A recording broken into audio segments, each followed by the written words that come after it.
अभी आप सब सुन रहे हैं सोहाना एंटरटेनमेंट की शानदार प्रस्तुति।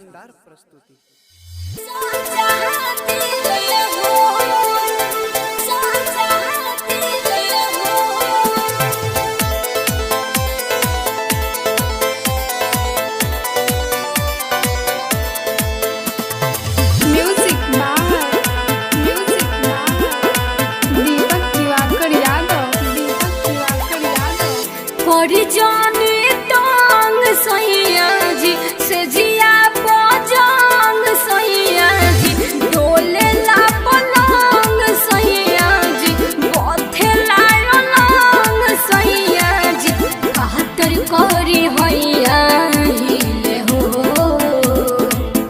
आहा देह के दर दिया कौन मजा मिले हमारा के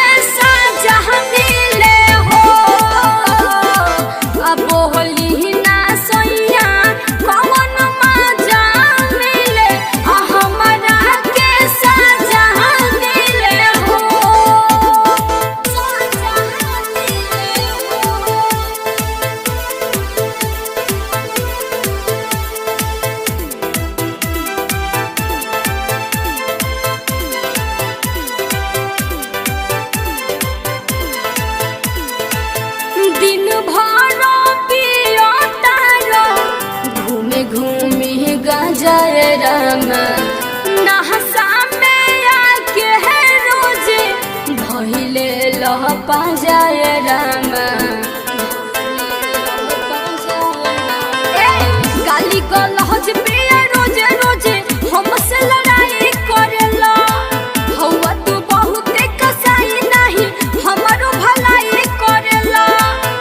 जिंदगी में जहरिया घोरीले हो देह के दर दिया कवन मजा मिले हमारा के साजा दिले हो बोली ना राजा कवन मजा मिले हमारा के साजा दिले हो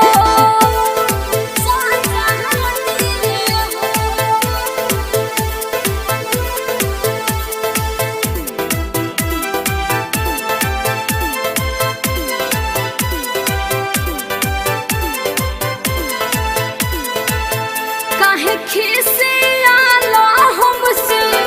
देहला ना प्यार रामा तोहरे कारण वह भइनी देखो बेमार रामा करे लगल के तू हमारा के घरवा में डांट के मुंह हो बिमले सब बुझे ना अखिलेश